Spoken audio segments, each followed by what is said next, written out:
Ladies and gentlemen, we're back today with a mini response to Creator Insider and something that they had to say on one of their recent videos. I'll link the video in the description section down below.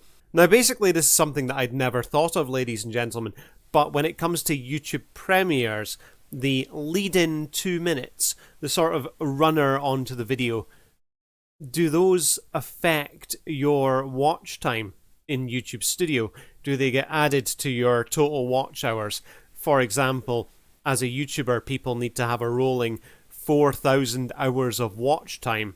So would the lead-in 2 minutes count towards that? Premieres, and if the 2 minutes during a countdown counted towards a channel's watch time or video watch time.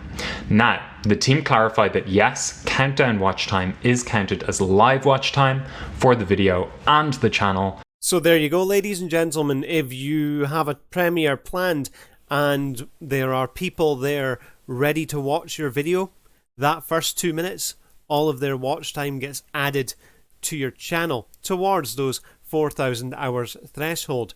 This is definitely quite a handy thing for smaller channels who may not quite be close to a threshold. They are basically able to get free watch time just by using the premiere function. Anyway, I have other videos on my channel. Feel free to go and give them a watch, and you can subscribe and stuff, and I'll catch you next time. See ya.